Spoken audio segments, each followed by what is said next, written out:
Hi, hello, and welcome to Baachu Brexit Webinar 2. In this week, which is week ending 11th of October, I'll share with you the Brexit developments from my view. So before we refresh what happened this week, let's have a look at what happened last week. Last week, as you know, the UK government put forward a new proposal to replace the Northern Ireland backstop. What that means is under the new proposal, the Northern Ireland would exit the customs union with the rest of the UK. Referencing this new proposal, Mr. Boris Johnson, our PM, said that they were a compromise for both sides, adding that should a deal not be agreed, a no deal is an outcome for which we are ready. Arlene Foster, the leader of DUP, described it as a sensible way forward, whereas prominent Eurosceptic MP Steve Baker described it as the possibility of a tolerable deal. Leading the reaction from the EU, the outgoing head of Commission, Donald Tusk, stated that the EU stands fully behind Ireland and that he remains unconvinced by Boris Johnson's proposals. Moving on to have more views from Europe, following the tabling of the new proposal, Michel Barnier said there is progress, although more work needs to be done to fulfill three objectives of backstop. Number one, no border. Number two, all Ireland economy and protecting the single market. A reaction again from the Brexit coordinator from the European Parliament, Guy Verhofstadt, was negative, calling the proposals old bad ideas. European Commission, on the other side, Stephen Barclay, who was our Brexit secretary, sat down with the chief of European Union Brexit negotiator, Michel Barnier, to discuss ways to improve the mutual readiness for no deal. So in the response, Stephen Barclay's letter, and before the UK tabled its latest proposal, Michel Barnier said there is no other way to achieve all the benefits that the withdrawal agreement provides. Barnier added that the EU has finalized its no-deal preparations. Ireland, on the other side, in a tweet, Coveney, who's the Deputy Prime Minister of Ireland, encouraged the UK government to submit a serious proposal in order to achieve a deal by 31st of October. As you know, Irish Prime Minister Leo Varadkar and Boris Johnson are meeting as we speak, and they are looking, the initial thoughts are the proposals do not fully meet the agreed objectives of the backstop. Varadkar also indicated that he would study in further detail and would consult with European institutions. This is where we left last week.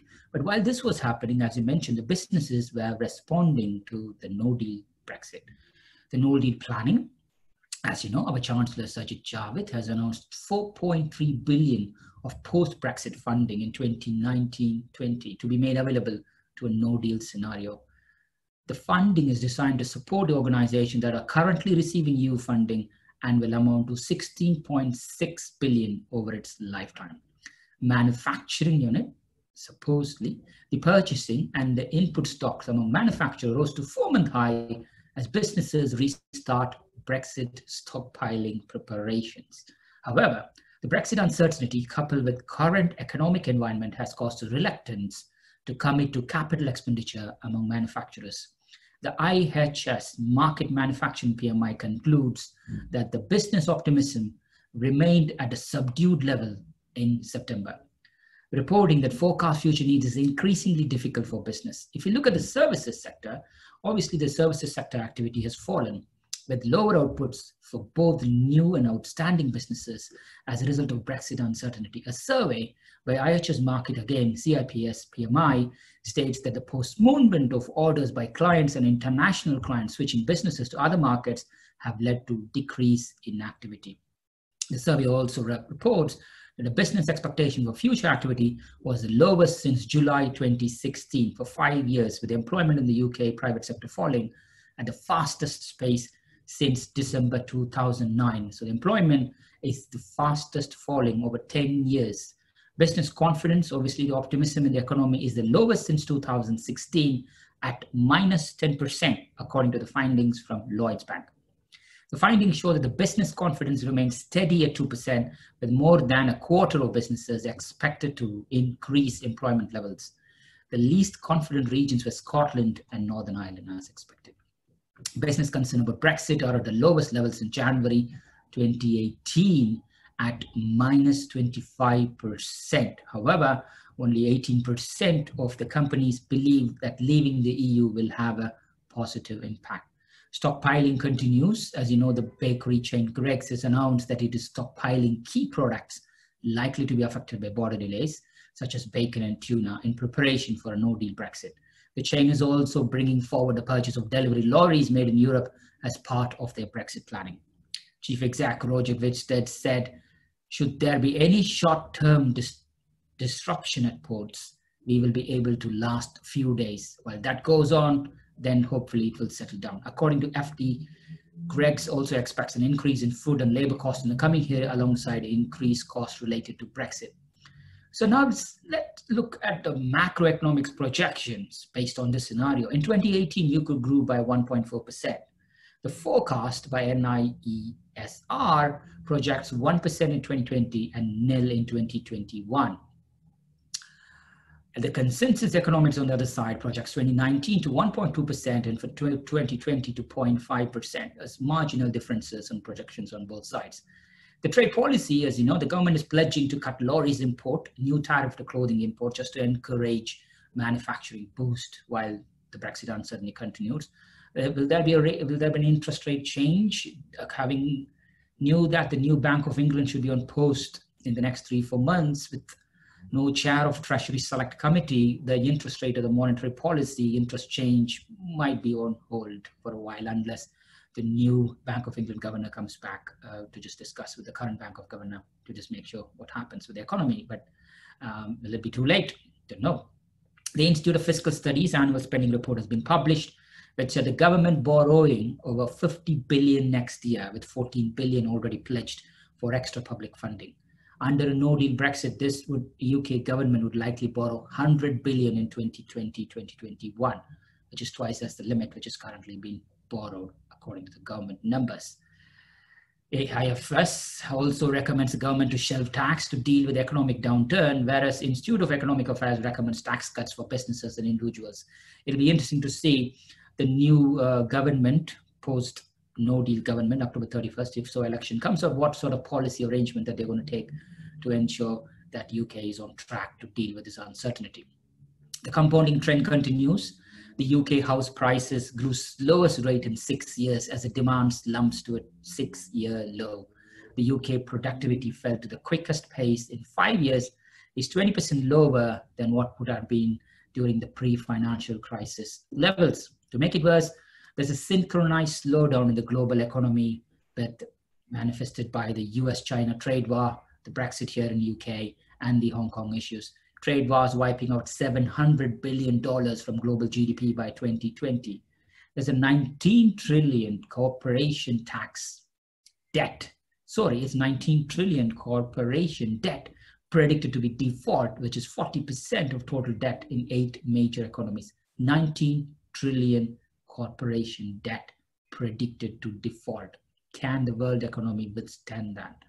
There's a 2019, who's kind of winning here. It's a private equity. The private equity, hedge funds, and the others are the buyouts in Europe reached a record 12-year high. 296 deals have been signed, out of which 12 billion out of 52 billion were signed just in UK. So this is the market as of now. So what happened this week in particular? The EU countries have agreed a more serious Brexit talks after a meeting between Brexit Secretary Steve Barclay and EU Chief Negotiator Michel Barnier. A summit in the coming week is being seen as a last chance to agree a deal before a deadline of 31st October. Early in the week, prominent EU leaders were not confident in the chances of a Brexit deal agreeable to both sides. PM Boris Johnson and his Irish counterpart, Leo Varadkar, met at Thornton Manor in northwest England, terming the meeting as positive. The leaders agreed that the meeting was encouraging enough to pave the way for further discussions in Brussels. Issues, however, remain over consent and democracy and ensuring that there is no customs border.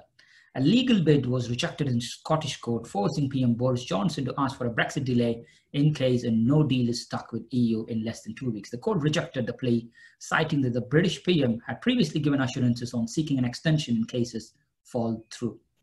The IFS, as I mentioned, predicted the British budget deficit is estimated to double at £100 billion.